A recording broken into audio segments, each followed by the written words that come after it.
आपके अपने YouTube channel दियो जीके ट्रिक्स में। तो दोस्तों हमने यहाँ पर डेली 3 बजे यहाँ पर मॉडल पेपर सोल्व कराया जाता है। चलिए सभी को जय हिंद, सभी को जय हिंद, सभी को वंदे मातरम। चलिए तो स्टार्ट किया जाए। चलिए पहला क्वेश्चन दिया है, किताबुल हिंद का लेखक अल बरूनी निम्नलिखित में से किसके साथ भारत आया था। 1 का ऑप्शन देना है। आपका जो राइट आंसर हो जाएगा दोस्तों क्या हो जाएगा। दोस्तों एक बार वीडियो को लाइक भी कर दीजिए, है ना। जितने लोग यहाँ पर जुड़े हैं भाई सभी लोग बार वीडियो को लाइक करिएगा तो थोड़ा आनंद आ जाता है, क्लास में थोड़ा हलचल मच जाती है ना। और आप लोगों के लिए इतना मेहनत तो कर ही रहे हैं जिसमें आपका फर्ज भी बनता है, ठीक है। चलिए देखिए 1 का जो ऑप्शन है यहाँ पर लगभग सभी का जवाब सही आ गया है। आपका ये हो जाएगा महमूद गजनवी। क्या हो जाएगा, महमूद गजनवी के साथ आया था, याद रखिएगा। और जो अल बरूनी था ये फारसी, संस्कृत, हिब्रू और सीरियाई भाषा का ज्ञान था इसे, ठीक है। तो इसका आंसर हो जाए आपका ये नंबर। आगे बढ़ते क्वेश्चन दिया गया है कि 1946 ईस्वी में गठित कैबिनेट मिशन का सदस्य नहीं था। कैबिनेट मिशन का सदस्य नहीं था। तो देखिए आपका जवाब इनमें से क्या हो जाएगा 2 नंबर में। तो यहाँ पर देखो स्टेवर्ट क्रिप्स भी थे, अलेक्जेंडर थे और आपके पैथिक लॉरेंस भी थे, लेकिन भाई हैरोल्ड विल्सन थे क्या, नहीं थे ना। यहाँ पर 3 ही आपके सदस्य थे, इसका मतलब ऑप्शन डी नंबर है यहाँ पर गलत हो गया। आगे बढ़ते क्वेश्चन दिया गया है कि 20 जून 1756 को ब्लैक होल की घटना घटित हुई, किसके शासनकाल में यह घटना घटित हुई थी। ब्लैक होल की घटना किसके समय, तो यहाँ पर देखिए आपकी सिराजुद्दौला के समय। ऑप्शन क्या हो जाएगा आपका बी नंबर। अब देखा जाए तो सिराजुद्दौला ने ही काल कोठरी में अर्थात कह सकते हैं काफी लोगों को बंद कर दिया था, है ना। जिसमें से बहुत कम लोग, लगभग 146 लोग शायद थे, तो 23 लोग बचे थे और सब खत्म हो गए थे। तो ये आपकी सिराजुद्दौला, ऑप्शन बने आपका बी नंबर। अगला है सविनय अवज्ञा आंदोलन के रूप में महात्मा गांधी ने दांडी मार्च कब यहां पर स्टार्ट किया। ये क्वेश्चन आपका इस समय बहुत पूछा जा रहा है दोस्तों, और याद रखिए छाप कर रख लीजिए, ये क्वेश्चन आपके एग्जाम में मिलेगा। गांधी जी से रिलेटेड तो क्वेश्चन मिलना ही मिलना है। तो याद रखिएगा यहाँ पर 4 का जो ऑप्शन है राइट हो जाएगा आपका डी नंबर। 12 मार्च दोस्तों याद रखिए, डेट याद रखिए 12 मार्च हो जाएगा, 12 मार्च 1930। आगे बढ़ते क्वेश्चन दिया गया है, माई एक्सपेरिमेंट विद ट्रुथ के लेखक आपके कौन है। माई एक्सपेरिमेंट विद ट्रुथ के जो लेखक है वो आपके कौन है 5 नंबर में। चलिए यहां पर देखो विद ट्रुथ दिया है ना, महात्मा गांधी। इसका ऑप्शन क्या हो जाएगा, यहां पर ऑप्शन हो जाएगा आपका डी नंबर, महात्मा गांधी हो जाएगा। आगे बढ़ते क्वेश्चन दिया गया है, कह रहा है भारत में अली बंधुओं शौकत अली एवं मोहम्मद अली ने किस आंदोलन का नेतृत्व किया था। चलिए बताइए यहां पर जो आंसर बनेगा राइट क्या हो जाएगा। जो भारत में अली बंधु थे, है ना, शौकत अली, मोहम्मद अली ने ये किस आंदोलन का नेतृत्व किया था। चलिए लॉक करिए जल्दी से क्वेश्चन, फटाफट लॉक करिए भाई। जितने लोग पहली बार जुड़े चैनल को सब्सक्राइब करेगा। देखिए 6 का जो ऑप्शन बनेगा यहां पर आपका बी हो जाएगा, खिलाफत आंदोलन से। क्या खिलाफत आंदोलन, ऑप्शन बी हो जाएगा। अगला क्वेश्चन दिया गया है, रविन्द्रनाथ टैगोर ने अपनी नाइटहुड की उपाधि को के विरोध में वापस किया था। चलिए कौन किसके विरोध में वापस किया था। चलिए 7 का ऑप्शन देखिए यहां पर हो जाएगा जलियांवाला जो नरसंहार हुआ था। 7 का ऑप्शन क्या हो जाएगा आपका बी नंबर है, राइट हो जाएगा जलियांवाला नरसंहार, ऑप्शन बनेगा यहां पर आपका बी नंबर। आगे बढ़िए क्वेश्चन दिया गया है कि वर्ष 1922 में महात्मा गांधी ने असहयोग आंदोलन क्यों वापस लिया था। चलिए बताइएगा कि महात्मा गांधी ने 1922 में महात्मा गांधी ने असहयोग आंदोलन क्यों वापस लिया था, इसका रीजन क्या था। चलिए देखिए 8 नंबर की अगर बात करें तो ऑप्शन क्या बन जाएगा बी नंबर। चौरी चौरा की हिंसक घटना के कारण यहां पर आंसर क्या हो जाएगा आपका बी नंबर है, राइट हो जाएगा। क्लियर है। आगे बढ़िए क्वेश्चन आपसे अगला पूछा गया है, कह रहा है प्रशासनिक सुधार पर विचार के लिए साइमन कमीशन भारत कब आया था। चलिए प्रशासनिक सुधार के लिए जो साइमन कमीशन आया था भारत में ये कब आया था, यहां पर आंसर लॉक करना है। आपका सही जवाब इनमें से क्या हो जाएगा। चलिए 9 का ऑप्शन देखिए काफी लोगों के जवाब आ रहे हैं। ये आपका 1928 में आया था दोस्तों, याद रखिए 1928 इसका ऑप्शन है, बिल्कुल राइट हो जाएगा 1928, ठीक है। आगे बढ़ते हैं क्वेश्चन दिया गया है, पूना समझौता किससे संबंधित है। पूना समझौता किससे संबंधित है 10 नंबर में। तो देखिए यहां पर दिया गया भारतीय कृषक से, भारतीय कृषक से तो नहीं था, यह भारतीय दलित वर्ग से था, भारतीय दलित वर्ग से था। मतलब यह आपका 1932 में महात्मा गांधी और भीमराव अंबेडकर के मध्य पूना में संपन्न हुआ था समझौता, जो कि भारतीय दलित वर्ग के लिए था। तो ऑप्शन क्या हो जाएगा, यहां पर बी हो जाएगा। चलिए आगे बढ़ते हैं, क्वेश्चन आपसे दिया गया है, कह रहा है यू आकार की घाटियां कहां पर पाई जाती हैं। यू आकार की जो घाटियां हैं दोस्तों बताइएगा कहां पर पाई जाती हैं 11 नंबर में। चलिए 11 का ऑप्शन होता है जो आपका हिमानी क्षेत्र होता है, जहां पर बर्फ वगैरह होती है, हिमानी क्षेत्र। तो ऑप्शन क्या हो जाएगा सी नंबर, इसका राइट हो जाएगा सी नंबर। चलिए आगे बढ़ते हैं, क्वेश्चन दिया गया है, कर्क रेखा निम्नलिखित में से किस एक राज्य से होकर नहीं गुजरती है। देखिए कितना इजी क्वेश्चन आपके लिए आ गया है कि कर्क रेखा कहां से होकर नहीं गुजरती। हमने बताया था कर्क रेखा भारत के 8 राज्यों से होकर गुजरती है ना। अब यहां पर देखो दिया गया छत्तीसगढ़, झारखंड, त्रिपुरा और मणिपुर। तो क्या हो जाएगा 12 नंबर में। चलिए मणिपुर, देखिए इसका जो ऑप्शन आ रहा है भाई डी नंबर, बिल्कुल सही जवाब आया है, डी नंबर है मणिपुर, इसका जो आंसर है राइट हो जाएगा मणिपुर। आगे बढ़ते क्वेश्चन दिया गया है, भारत के उत्तरी मैदान में किस प्रकार की मिट्टी का विस्तार है। भारत के उत्तरी मैदान में पूछा गया है, उत्तरी में अर्थात जहां पर उत्तर भारत है, अर्थात उत्तर प्रदेश जैसा क्षेत्र है, यहाँ पर कैसी मिट्टी है, उपजाऊ मिट्टी है। और उपजाऊ मिट्टी इसका मतलब ये कह सकते हैं जलोढ़ मिट्टी है, क्योंकि जलोढ़ मिट्टी होती है, उपजाऊ होती है, तो ऑप्शन क्या हो जाएगा यहाँ पर आपका सी नंबर है राइट हो जाएगा। क्लियर हुआ दोस्तों। चलिए आगे बढ़िए, क्वेश्चन आपसे दिया गया है कि वेगुला धारा किस महासागर की शीतल धारा है। वेगुला धारा किस महासागर की शीतल धारा है, वेगुला धारा पूछा गया है। देखिए 14 की अगर हम बात करते हैं तो ऑप्शन क्या हो जाएगा 14 नंबर में। चलिए ये है दक्षिण अटलांटिक महासागर, देखो एक क्वेश्चन धारा से जरूर बनेगा, तो यहां पर आपका आंसर जो है आपका हो जाएगा दक्षिण अटलांटिक महासागर, ऑप्शन आपका ये हो जाएगा। मतलब देखा जाए ज्योग्राफी में लगभग 2 क्वेश्चन हो सकता है वर्ड से होंगे, लेकिन 3 क्वेश्चन तो आपको पक्के यहां से है, जरूरी नहीं है, कभी कभी आपके 5 भी क्वेश्चन आपके ज्योग्राफी से आपके मिल जाएंगे, ठीक है ना। तो इसका आंसर आपका ये हो जाएगा किसमें, भारत की ज्योग्राफी से 5 मिल जाएंगे, 2 एक्स्ट्रा भी मिल सकते हैं। तो आपका 14 का ऑप्शन क्या बनेगा, यहां पर ऑप्शन ए हो जाएगा दक्षिण अटलांटिक महासागर। आगे बढ़ते हैं, क्वेश्चन दिया गया है निम्नलिखित में से पूछा गया है कि कौन से स्थान भूमध्य रेखा के सर्वाधिक निकट है। भूमध्य रेखा के सर्वाधिक निकट पूछा गया है दोस्तों, 15 का ऑप्शन दीजिए राइट क्या हो जाएगा। चलिए 15 का जवाब यहां पर देखो, आपका जवाब 15 में आया है, कह रहे हैं सर जी। चलिए देखिए यहां पर इंदिरा पॉइंट याद रखिएगा, जो इंदिरा पॉइंट है ना ये भूमध्य रेखा के सर्वाधिक निकट है, ठीक है। यहां पर आंसर आपको लगाना है, आपको ये नंबर इंदिरा पॉइंट हो जाएगा। क्लियर है भाई। चलिए जो इंदिरा पॉइंट में भारत का दक्षिणतम बिंदु है ना, वहीं पर। आगे बढ़ते क्वेश्चन दिया गया है कि भारतीय अर्थव्यवस्था के तृतीय क्षेत्र के अंतर्गत निम्नलिखित में से कौन सेवा क्षेत्र में सम्मिलित है। अब इनमें से बताइएगा कि सेवा क्षेत्र में कौन कौन शामिल है। 16 नंबर आपके सामने दिया गया है, तो देखिए 16 नंबर में आपसे पॉइंट पूछा गया है, पॉइंट में दिया गया है परिवहन और संचार, क्या दिया है परिवहन और संचार, ठीक है। और इसके बाद दिया है होटल, है ना, फिर दिया गया है खनन, और देखिए यहाँ पर होटल है, परिवहन है, ऑप्शन क्या हो जाएगा आपका सी नंबर राइट हो जाएगा। 16 का ऑप्शन क्या बनेगा, सी नंबर है राइट हो जाएगा। क्लियर है ना। और यहाँ पर जैसे व्यापार हो गया, बैंकिंग हो गया, बीमा हो गया, है ना, सुरक्षा हो गया, ये आपकी होती है, लेकिन जो आपका खनन होता है, वानिकी होते हैं, ये प्राथमिक के आते हैं। अगला क्वेश्चन दिया गया है, कह रहा है कि निम्नलिखित युग्मों में से कौन सुमेलित नहीं है, कौन सुमेलित नहीं है। 17 नंबर ऑप्शन लॉक करना है। चलिए 17 नंबर यहाँ पर जवाब दीजिए। वीडियो को भी लाइक करिए दोस्तों, पहली बार जुड़े हैं तो चैनल को सब्सक्राइब कर लीजिएगा। और याद रखिएगा पेपर का लेवल यही मिलेगा, इससे ज्यादा कठिन भी नहीं मिलेगा। और इस पेपर में अगर आपने अच्छे नंबर ले आए तो समझो बोर्ड वाले एग्जाम में आप पूरी तरीके से ला पाएंगे, ठीक है ना। तो आप लोग चैनल को जरूर सब्सक्राइब करिएगा, और उम्मीद है कि वीडियो पसंद आ रहा है। वीडियो पसंद आ रहा है तो वीडियो को भी लाइक जरूर करिएगा, ठीक है ना। देखिए 17 नंबर में कह रहा है कि रंगराजन समिति भुगतान संतुलन है, और गोई पोरिया समिति बैंकिंग सेवा है, नान जुंदपा समिति रेलवे किराया से है, रेखी समिति दिया गया है। इसका आंसर डी हो जाएगा रेखी समिति। दोस्तों याद रखिए ये प्रत्यक्ष जो अप्रत्यक्ष कर होता है, क्या अप्रत्यक्ष कर होता है, अप्रत्यक्ष कर से संबंधित है। दोस्तों याद रखिए ये अप्रत्यक्ष कर से संबंधित है, नोट करिएगा, ऑप्शन डी हो जाएगा।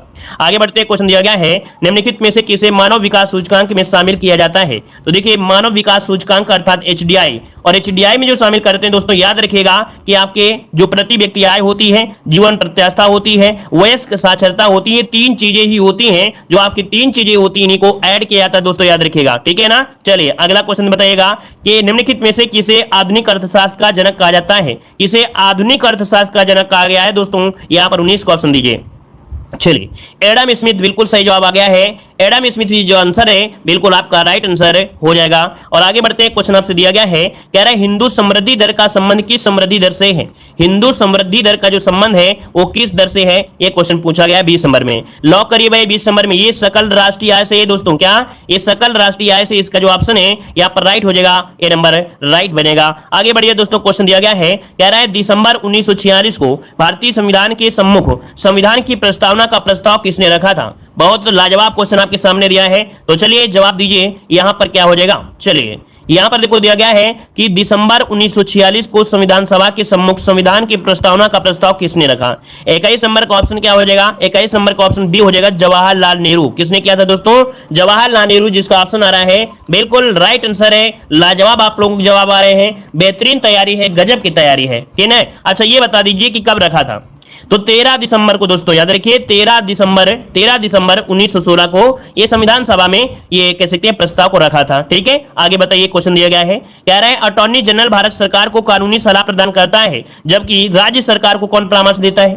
भाई भारत सरकार को अटॉर्नी जनरल हो गया, लेकिन राज्य सरकार को परामर्श कौन देगा, राज्य सरकार में। तो राज्य सरकार में देने वाला कौन है भाई, चलिए ऑप्शन बी एडवोकेट जनरल होता है दोस्तों। याद रखिए इसका जो आंसर है एडवोकेट जनरल में जिसे बोलते हैं महाधिवक्ता, क्या बोलते हैं, महाधिवक्ता जो राज्यों में होते हैं। ऑप्शन बी नंबर आपका हो जाएगा।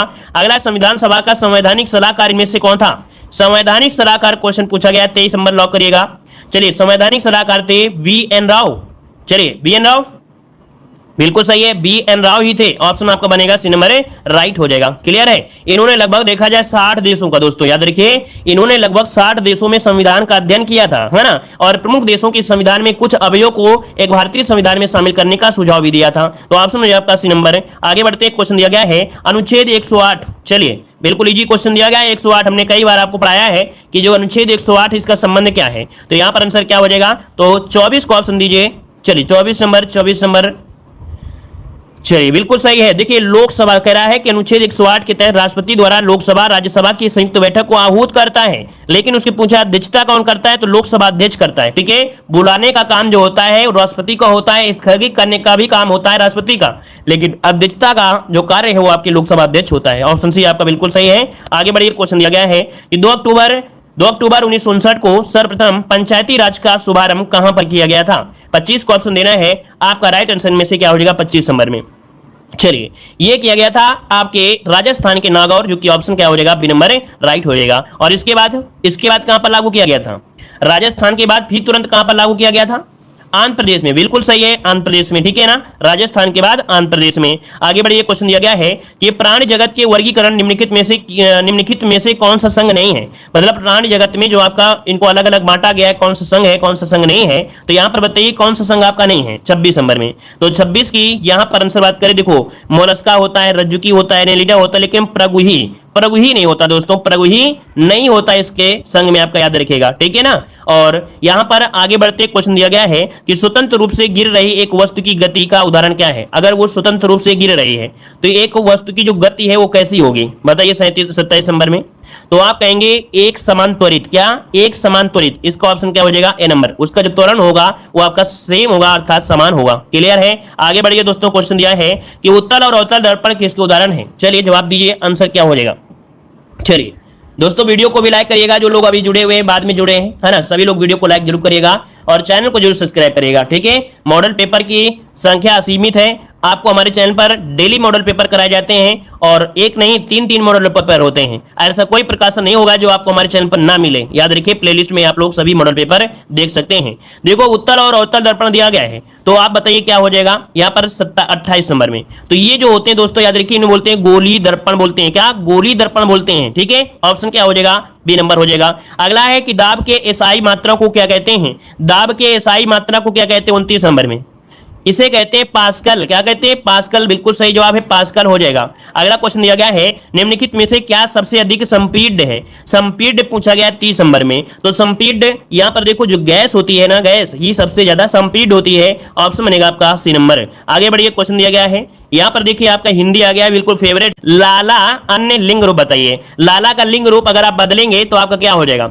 चलिए आप लोगों को अभी बोलता है कि अरे सर जी हिंदी केवल में रहेंगे कि अदर में, अरे अदर में भी आपका ऐसे होगा। देखिए आपका जो 36 नंबर है ऑप्शन क्या ललाइन हो जाएगा, क्या हो जाएगा ललाइन हो जाएगा। 36 का जो ऑप्शन है यहाँ पर बनेगा आपका बी ललाइन। कौन सा ऑप्शन बी हो जाएगा। अगला दिया गया है कि विलोम शब्द युग्म नहीं है, विलोम शब्द युग्म सही नहीं है, बताइए कौन सा 37 नंबर में। तो 37 की अगर हम बात करते हैं 37 नंबर में तो दिया गया है आपका मृषण, है ना। मृषण मतलब होता है कोमल और इसका विलोम क्या होना चाहिए, विलोम क्या होना चाहिए कोमल, वही दे दिया है। इसका मतलब पहला पॉइंट तो आपका गलत हो गया, पहला ही पॉइंट क्या हो गया गलत हो गया, क्योंकि मृषण मतलब ही कोमल होता है, तो यही गलत हो गया। उन्मूलन करोपण आबाद कबरबाद अभिज्ञ का अनभिज्ञ। क्लियर है दोस्तों। आगे बढ़िए, क्वेश्चन दिया गया है यहाँ पर दिया गया है लघुर्म में कौन सी संधि है। लघुर्म में जो संधि है दोस्तों बताइएगा लघुर्म में संधि क्या हो जाएगी। चलिए बहुत अच्छे, बहुत अच्छा प्रयास। देखिए लघु धन ऊर्मी क्या होता है, लघु धन ऊर्मी अर्थात छोटा ऊ प्लस बड़ा ऊ बराबर बड़ा ऊ, जो कि दीर्घ संधि में आता है। मतलब ऑप्शन क्या हो जाएगा यहाँ पर आपका 38 का ऑप्शन बनेगा क्या, यहाँ पर स्वर संधि आपका दिया है तो संधि के आपका पार्ट है और पार्ट है तो आंसर ऑप्शन नंबर लॉक कर दीजिएगा। अगला है सम श्रुति भिन्नार्थक शब्द के जोड़े को पहचानना है। श्रुत सुमी मतलब श्रुति सम आपको सुनने में एक जैसा लगे लेकिन भिन्नार्थक उसका अर्थ जो आपका है अलग अलग होना चाहिए। बहुत ऐसे स्टूडेंट होते हैं कि कहते हैं सम श्रुति भिन्नार्थक जो भिन्न हो, नहीं मतलब ये होता है कि सम श्रुति मतलब सुनने में एक जैसा हो लेकिन भिन्न अर्थ उसमें से आपका होना चाहिए, मतलब इसका ये होता है दोस्तों, ठीक है ना। तो चलिए 39 नंबर लॉक करिएगा, क्या हो जाएगा। तो देखिए 39 नंबर में ऑप्शन अपेक्षा और उपेक्षा, अपेक्षा उपेक्षा। अगर बगल में पड़ोसी हो तो कहेंगे सर जी लगता है एक शब्द बोल रहे अपेक्षा उपेक्षा, लेकिन दोनों का अर्थ क्या है यहाँ पर अलग है। क्यों, क्योंकि अपेक्षा आप जानते हैं किसी के प्रति अपेक्षा होता है उपेक्षा, तो आप समझ गए आंसर क्या हो गया आपका, ए नंबर राइट हो जाएगा। अगला बताइएगा कि दिए गए वाक्य त्रुटि वाले अंश को यहाँ पर चिन्हित करना है और अगर त्रुटि नहीं मिलती है तो आप डी नंबर लगा दीजिए। चलिए 40 नंबर कह रहा है मुख्य अतिथि आए और एक फूलों की माला पहनकर उनका स्वागत किया गया। ये बताइए कोई एक फूलों की माला होती है क्या, फूलों की एक माला जरूर होगी लेकिन एक फूलों से कोई माला दोस्तों नहीं बन सकती है, तो ऑप्शन क्या हो जाएगा, यही आपकी गड़बड़ी मिल गई है बी नंबर में। नेक्स्ट क्वेश्चन आपका करंट अफेयर का है कि भारत की मेजबानी के दौरान G20 समूह की पहली आपदा जोखिम न्यूनीकरण कार्यकारी समूह की बैठक कहां पर आयोजित की गई है। तो यहां पर आपका जो राइट आंसर है यहाँ पर क्या हो जाएगा, ऑप्शन बनेगा आपका डी नंबर है, गांधीनगर गुजरात में की गई है, तो ऑप्शन राइट हो जाएगा आपका डी नंबर। नेक्स्ट क्वेश्चन आपसे यहाँ पर कह रहा है कि शतरंज के भारत के 80वें ग्रैंड मास्टर में से कौन बने हैं। चलिए यहाँ पर जवाब देना है कि शतरंज में भारत के 80वें ग्रैंड मास्टर में से कौन बने हैं। आपका जो राइट आंसर है इनमें से क्या हो जाएगा, तो राइट आंसर आपका सी हो जाएगा, यहाँ पर विघ्नेश NR, ऑप्शन बनेगा आपका सी नंबर इसका राइट हो जाएगा। आगे बढ़िए क्वेश्चन आपसे अगला पूछा गया है, कह रहा है हाल ही में किसे अंतर्राष्ट्रीय मातृभाषा पुरस्कार से सम्मानित किया गया है। यहां पर आपका जो आंसर इनमें से क्या हो जाएगा, चलिए बताइएगा कि अंतर्राष्ट्रीय मातृभाषा पुरस्कार से जो सम्मानित किया गया है वो किसे किया गया है। यहां पर आपका जो राइट आंसर है वहां पर ये हो जाएगा डॉक्टर महेंद्र मिश्रा, क्या हो जाएगा, डॉक्टर महेंद्र मिश्रा को अंतर्राष्ट्रीय मातृभाषा पुरस्कार से सम्मानित किया गया है। आगे बढ़ते हैं, क्वेश्चन आपसे अगला पूछा गया है कि किस राज्य में उत्तर भारत का पहला परमाणु ऊर्जा संयंत्र स्थापित किया जा रहा है। तो दोस्तों यहाँ पर बताना है कि उत्तर भारत का ये पहला परमाणु ऊर्जा संयंत्र है और स्थापित कहां पर किया जा रहा है, तो ऑप्शन क्या बनेगा आपके बी नंबर है, आपके हरियाणा, इसका जो आंसर है यहाँ पर बी नंबर है राइट हो जाएगा। आगे बढ़िए क्वेश्चन आपसे अगला पूछा गया है कि बाफ्टा अवार्ड 2023 में से किसे सर्वश्रेष्ठ अभिनेता का अवार्ड मिला है। चलिए जवाब देना है, आपका आंसर में से क्या हो जाएगा। बाफ्टा अवार्ड 2023 में सर्वश्रेष्ठ अभिनेता का अवार्ड जो मिला है वो किसे मिला है। यहां पर आपका राइट आंसर क्या हो जाएगा, तो राइट आंसर आपका हो जाएगा डी नंबर है, ऑस्टिन बटलर, जिसको ऑप्शन है यहां पर डी नंबर है राइट हो जाएगा। आगे बढ़िए क्वेश्चन आपसे अगला पूछा गया है, कह रहा आपसे T20 में 100 विकेट लेने वाली पहली भारतीय क्रिकेटर इनमें से कौन बनी है। चलिए T20 में 100 विकेट लेने वाली पहली भारतीय क्रिकेटर इनमें से कौन बनी है, ऑप्शन क्या हो जाएगा। तो बहुत अच्छा क्वेश्चन है आपका, ये हो जाएगा दीप्ति शर्मा, क्या हो जाएगा, दीप्ति शर्मा इसका आंसर है राइट हो जाएगा। और आगे बढ़िए क्वेश्चन आपसे अगला पूछा गया है, कह रहा है भारतीय वायुसेना के नए उप प्रमुख इनमें से कौन बने हैं। चलिए भारतीय वायुसेना के नए उप प्रमुख इनमें से कौन बने हैं। जवाब इनमें से क्या हो जाएगा, जवाब हो जाएगा अमनप्रीत सिंह, ऑप्शन डी हो जाएगा अमनप्रीत, इसका आंसर डी नंबर राइट बनेगा। और आगे बढ़ते हैं, क्वेश्चन आपसे अगला पूछा गया है, कह रहा आपसे पुरुष हॉकी विश्व कप 2023 का खिताब किस टीम ने जीता है। 58 number very very MP question आपका दिया गया है।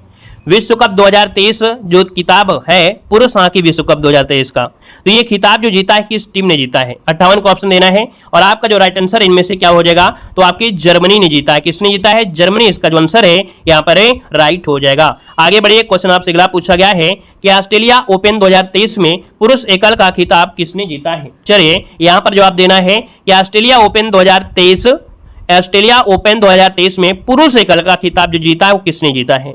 यहां पर आपका जो राइट आंसर है दोस्तों इनमें से क्या हो जाएगा, जल्दी से बताइए। यहां पर आंसर आपका बनेगा ए नंबर है नोवाक जोकोविच, क्या हो जाएगा, नोवाक जोकोविच, इसका आंसर है राइट हो जाएगा। और आगे बढ़ते हैं, क्वेश्चन आपसे अगला पूछा गया है, क्या आपसे महिला अंडर 90 T20 विश्व कप 2023 का खिताब किसने जीता है। यहां पर आंसर आपका राइट क्या हो जाएगा, तो देखिए यहां पर आपका आंसर हो जाएगा सी नंबर, भारत ने जीता है। याद रखिए किसने जीता है, तो आपके भारत ने जीता है। यहां पर आंसर जो आपका बनेगा आपका सी नंबर राइट हो जाएगा। और आगे बढ़िए, क्वेश्चन आपसे अगला पूछा गया है कि हाल ही में कौन सिगरेट पर चेतावनी छापने वाला दुनिया का पहला देश बन गया है। तो चलिए 59 का ऑप्शन जो आपका सी नंबर याद रखिएगा कि इसमें चौताने में लिख दिया है कि हर कस में जहर है। इन्होंने छापा है कि हर कस में, कस जानते हैं ना भाई, क्यों भाई, कस जानते हैं कि नहीं, हर कस में जहर है। कस मतलब बोलते हैं ना एक एक एक पैक जैसे मारते हैं ना, वैसे एक होता है एक फूंक मारना, एक फूंक बोलते हैं कस, ठीक है ना। तो वही इसका टैगलाइन है कि हर कस में जहर है। ये आपका लिखने वाला है, दुनिया का पहला देश बन गया है, याद रखिए कनाडा हो गया है, ऑप्शन सी हो जाएगा, ठीक है। यहां पर आगे बढ़ते क्वेश्चन दिया गया है कि हाल ही में महान भारतीय व्यक्ति हरिचंद का 69 वर्ष की उम्र में निधन हो गया, वो आपके कौन थे? तो देखिए 60 का ऑप्शन बनेगा ए नंबर, ये आपके धावक रहे हैं दोस्तों, याद रखिए ये आपके धावक रहे हैं, पंजाब के होशियारपुर के रहने वाले हैं दोस्तों, याद रखिए। और ये लंबी दूरी के महान धावक रहे हैं, 2 बार ओलंपिक रह चुके हैं, याद रखिए ओलंपियन रह चुके हैं और इनका निधन हो चुका है। ऑप्शन आपका ए नंबर राइट हो जाएगा। आगे बढ़ते क्वेश्चन आपसे दिया गया है, बेहतरीन क्वेश्चन आ गया है, संभवतः ऐसा क्वेश्चन अभी हाल ही में पूछा भी गया था। कह रहा आपसे ग्रीन मफलर किस प्रदूषण से संबंधित है, बताइएगा। क्वेश्चन दिया गया है ग्रीन मफलर किस प्रदूषण से संबंधित है, 61 का ऑप्शन लॉक करना है। तो 61 का ऑप्शन क्या हो जाएगा, ध्वनि प्रदूषण से दोस्तों, क्या ध्वनि प्रदूषण से है। ए नंबर में तो लगाइएगा, यहां पर लगाना है बी नंबर, ध्वनि प्रदूषण से आपका है, ऑप्शन बनेगा आपका बी नंबर राइट हो जाएगा। चलिए आगे बढ़ते हैं, क्वेश्चन दिया गया है यमुना एक्सप्रेसवे किनके बीच आपकी है। चलिए यहां पर जवाब दीजिए, क्वेश्चन क्या हो जाएगा, यमुना एक्सप्रेसवे किनके बीच है। चलिए 62 नंबर में देखिए आगरा से कहां जाती है, ग्रेटर नोएडा जाती है, तो ऑप्शन क्या हो जाएगा, बी नंबर हो जाएगा, है ना। लगभग 165 किलोमीटर लंबा यमुना एक्सप्रेसवे है जो कि ग्रेटर नोएडा से आगरा आना जाता है और अलीगढ़ और मथुरा को पार कर देता है। तो ऑप्शन हो आपका यहाँ पर बी नंबर। अगला क्वेश्चन दिया गया है कि किस विश्व धरोहर स्थल को मुगलों का कब्रिस्तान कहा जाता है। वाह क्या लाजवाब क्वेश्चन आ गया है, बताइएगा कि किस विश्व धरोहर स्थल को मुगलों का कब्रिस्तान कहते हैं दोस्तों। 63 का ऑप्शन हो जाएगा हुमायूं का मकबरा दोस्तों, दिल्ली में है हुमायूं का मकबरा, इसे मुगलों का कब्रिस्तान कहा जाता है। इसको हमने एक बार नहीं कई बार पढ़ा चुके हैं, ऐसा नहीं कि पहली दिन मिला है, इसको हमने 1-2 बार और पढ़ाया है ना। जो हुमायूं का मकबरा है दिल्ली में है, याद रखिएगा, है ना। और यहाँ पर देखा जाए तो इस मकबरे में मुगल परिवार के सदस्यों की काफी कब्रें हैं, जैसे आपका हुमायूं हो गया, दारा सिकोह हो गया, जहांदार शाह हो गया, फरुख सियर हो गए, आलमगीर द्वितीय हो गया, इन सब की कब्रें यहीं पर आती हैं, इसलिए इसे कब्रिस्तान, मुगलों का कब्रिस्तान कहा जाता है। अगला क्वेश्चन आपसे दिया गया है ज्ञानपीठ पुरस्कार सर्वप्रथम किसे दिया गया था। ज्ञानपीठ पुरस्कार सर्वप्रथम दिया गया था किसे भाई, यहां पर देखिए क्या हो जाएगा, जी शंकर कुरूप। ऑप्शन क्या बनेगा, यहां पर ये नंबर राइट हो जाएगा। ये मलयालम लेखक है, ऑप्शन क्या बनेगा, ये नंबर राइट हो जाएगा। आगे बढ़ते हैं, क्वेश्चन आपसे अगला पूछा गया है, कह रहा आपसे राष्ट्रीय मानवाधिकार आयोग गठन कब किया गया। चलिए 65 नंबर लॉक करिए जल्दी से। राष्ट्रीय मानव अधिकार आयोग का जो गठन किया गया है कब किया गया, 65 नंबर। जवाब लगभग सही आ रहा है, बिल्कुल सही है। देखिए 1993 में किया गया था, 12 अक्टूबर 1993 को किया गया था। तो ऑप्शन क्या हो जाएगा, ए नंबर बिल्कुल राइट हो जाएगा। अगला क्वेश्चन आपसे दिया गया है a country is not enough किस खिलाड़ी की आत्मकथा है। ये जो आपकी आत्मकथा है याद रखिए सौरव गांगुली की है, याद रखिएगा 2018 में, ठीक है ना, 2018 में ये आत्मकथा आपकी है। तो ऑप्शन क्या हो जाएगा, आपका नंबर राइट हो जाएगा। यहां पर आगे बढ़ते हैं, क्वेश्चन आपसे अगला पूछा गया है, यहां पर दिया गया है कि सबसे पहली महिला का नाम बताएं जिसने नोबेल पुरस्कार जीता था। सबसे पहली महिला नाम बताएं जिसने नोबेल पुरस्कार जीता था दोस्तों 67 नंबर में। तो ऑप्शन क्या बन जाएगा, यहां पर ये मैडम क्यूरी है, मैरी जो आपका क्यूरी दिया गया है, मैडम क्यूरी बोलते हैं इन्हें, ठीक है, मैडम क्यूरी को ही बोलते हैं मैडम क्यूरी, ठीक है। अब शॉर्टकट का जमाना है तो इसलिए है। मैडम क्यूरी समस्त विश्व में एक आदर्श उदाहरण है और उन्होंने अपने पति पियरे के संयुक्त रूप से मिलकर रेडियोएक्टिवता की अद्भुत खोज किया था और यहाँ पर मैरी को और पियरे को 1903 में नोबेल पुरस्कार दिया भी गया था। तो ऑप्शन क्या हो जाएगा, आपका बी नंबर। आगे बढ़ते क्वेश्चन दिया गया है किस विश्व संस्था को विश्व बैंक की उदार ऋण खिड़की के रूप में जाना जाता है। चलिए अच्छा क्वेश्चन है, यहां पर देखिए कह रहा आपसे किस विश्व संस्था को विश्व बैंक की उदार ऋण खिड़की के रूप में जाना जाता है। तो ये जाना जाता है दोस्तों, याद रखिए आईडीए। क्या आईडीए जो क्या ऑप्शन है, यहां पर आपका डी नंबर हो जाएगा। और अगला क्वेश्चन आपसे दिया गया है कि भारतीय मुद्रा का नया प्रतीक किसने डिजाइन किया था। चलिए यहां पर जवाब क्या हो जाएगा, ये आपके उदय कुमार है जो कि आपने कई बार पढ़ा भी होगा, हमने 50 बार पढ़ाया भी है ना। और याद रखिएगा कि भारत सरकार द्वारा जनता के सामने प्रस्तुत किया गया था 15 जुलाई को, 15 जुलाई 2010 में। तो ऑप्शन होगा आपका ए नंबर। आगे बढ़ते क्वेश्चन दिया गया है क्या आपसे प्रेटोरिया किस देश की कार्यपालिका राजधानी है। प्रिटोरिया किस देश की कार्यपालिका राजधानी है दोस्तों, यहां पर जवाब देना है। तो चलिए यहां पर देखा जाए तो ये क्वेश्चन बनेगा 70 में आपके दक्षिण अफ्रीका दोस्तों, ठीक है। दक्षिण अफ्रीका देश की राजधानी है प्रिटोरिया, जो कि ऑप्शन बनेगा आगे बढ़िए, क्वेश्चन दिया गया है। हाँ देखिए, अब आपको क्या है, ध्यान मुद्रा में बाबा जी की तरह बिल्कुल बैठ जाना है, योगी की तरह बैठना है और वह आपको सुनना है। यहाँ पर हम आपको कुछ स्पेशल डोज हर एक क्लास में देते हैं।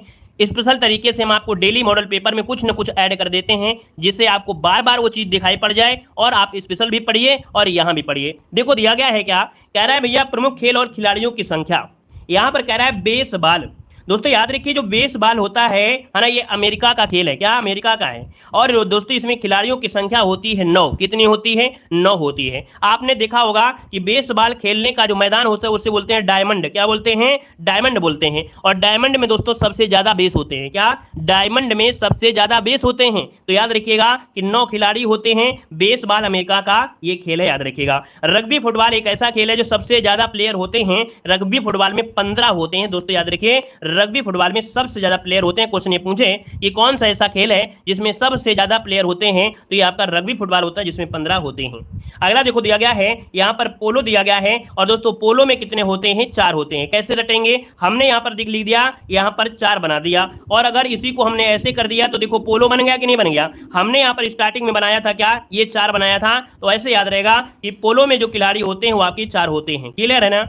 यहां पर देखिए पोलो में 4 थे, लेकिन वाटर में 3 शब्द जोड़ दीजिए तो 4 + 3 = 7। मतलब यहां पर 3 शब्द आपके वाटर में थे, तो वाटर पोलो में हो गए 7 हो गए। ये भी आपको याद हो गया होगा, है ना? अभी पूरा रट जाएगा, परेशान मत होइए। यहां पर देखिए खो खो में कितने होते हैं, तो आप कहेंगे सर खो खो में होते हैं 9। ऐसे कैसे याद करेंगे? तो भैया यहां पर ऐसे दिया है, इसको हमने 9 की तरह बना दिया। लगभग लगभग आपको खा दिख रहा है कि नहीं दिख रहा है? दिख रहा है। तो खो खो में कितने होते हैं? 9 होते हैं, याद रखिएगा। यहां पर कबड्डी, तो दोस्तों कबड्डी सब लोग मिलकर साथ में खेलते हैं। क्या? कबड्डी मिलकर सब लोग साथ में खेलते हैं। तो ऐसे याद रखिएगा 7, क्योंकि आप देखते हैं कबड्डी में क्या होता है, जब एक प्लेयर जाता है यहां से बोलता है कबड्डी कबड्डी, तो इधर वाले प्लेयर भी साथ में घूमते हैं। इधर से आएंगे, इधर से पकड़ेंगे, इधर से आएंगे, इधर से पकड़ेंगे। तो 7 शब्द हो जाएगा, 7 से हो जाएगा 7। ये भी आपको याद आ गया होगा। आगे बढ़िए, क्वेश्चन दिया गया है क्या, कह रहा आपसे हॉकी, फुटबॉल, क्रिकेट में 11 होते हैं। नेट बॉल में होते हैं 7 होते हैं। याद रखिए नेट बॉल में 7 होते हैं।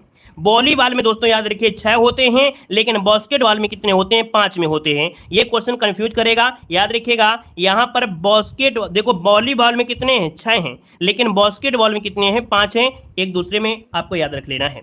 यहाँ पर जिम्नास्टिक में दोस्तों याद रखिए दीपा कर्माकर, आपने नाम सुना होगा। ओलंपिक में क्वालिफाई करने वाली यहाँ पर आपकी पहली महिला थी। कौन? तो आपकी जो आपकी दीपा कर्माकर, है ना? तो आपकी जिम्नास्टिक में दोस्तों क्या है, यहाँ पर 8 है। याद कैसे रहेगा? जिम्नास्टिक, आस्टिक, आस्टिक शब्द आ रहा है और आस्टिक मतलब हो गया 8। तो जिम्नास्टिक में कितने होते हैं? 8 होते हैं। अभी हाल ही में दीपा कर्माकर डोप के मामले में पाई गई हैं, जिस वजह से 4 साल के लिए प्रतिबंधित कर दिया गया है। यहाँ पर टेबल टेनिस में 1 या तो डबल होता है, स्नूकर में आपका 1 होता है, और फुटसल भैया इसमें 5 होता है। ये फुटसल गेम कौन सा है भैया, हमें नहीं पता है। ठीक है, आगे बढ़िए, क्वेश्चन दिया गया है। यहाँ पर खिलाड़ी और उनके उपनाम पूछा गया है, जो कि यहाँ पर क्वेश्चन आपके बनते हैं। देखो दिया गया है, कह रहा है हॉकी का जादूगर किसे कहते हैं। चलिए यहाँ पर पीडीएफ के लिए टेलीग्राम ज्वाइन करिएगा। देव जीके ट्रिक टेलीग्राम है भैया, वहां पर वीडियो की लिंक मिलती रहेंगी, और इस प्रकार की जो चीजें हम पढ़ाते हैं वो टेलीग्राम पे भेज देते हैं, जिससे आपका रिवीजन दोबारा से हो सकता है। तो आप लोग टेलीग्राम देव जी के ट्रिक जरूर ज्वाइन करिएगा। देखो दिया गया हॉकी का जादूगर किसे कहते हैं। दोस्तों याद रखिएगा हॉकी का जादूगर कहते हैं मेजर ध्यानचंद को कहा जाता है। यहाँ पर दिया फ्लाइंग सिख किसे कहते हैं। तो दोस्तों फ्लाइंग फिश दिया गया, सिख नहीं बोला है, फ्लाइंग फिश। तो दोस्तों फिश ये पानी में, और पानी में दोस्तों यहाँ पर देखिए माइकल फेल्प्स, जो कि तैराकी में सबसे ज्यादा पदक, स्वर्ण पदक यही जीते हैं अमेरिका के, ये आपके हैं दोस्तों। याद रखिए माइकल फिश बोलते हैं, माइकल फ्लाइंग फिश बोलते हैं माइकल फेल्प्स को। यहाँ पर दिया फ्लाइंग सिख किसे बोलते हैं। तो फ्लाइंग सिख बोलते हैं मिल्खा सिंह को बोलते हैं। ठीक है फ्लाइंग किस की बात नहीं कह रहे हैं यहाँ पर। क्या हमारी आवाज़ तुम्हें गलत दिख रही है क्या? फ्लाइंग किस सुन रहे हो? यहाँ पर हम फ्लाइंग सिख बोल रहे हैं, फ्लाइंग फिश बोल रहे हैं। एक बच्चा कमेंट कर रहा है फ्लाइंग किस बात कर रहा है।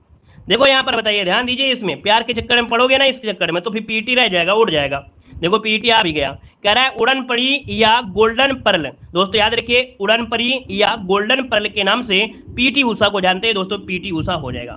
यहाँ पर दिया गया है सुपर मॉम, सुपर मॉम कहते हैं मैरी कॉम को। किसे बोलते हैं? सुपर मॉम बोलते हैं, मैरी कॉम को बोलते हैं। अभी हाल ही में जो आपका विवाद हुआ था स्पोर्ट्स में, है ना, शोषण हुआ था महिलाओं में, तो उसकी अध्यक्षता जो चुना गया है आपके मैरी कॉम को चुना गया है। अगला दिया गया है, यहां पर दिया है लाइटिंग किड।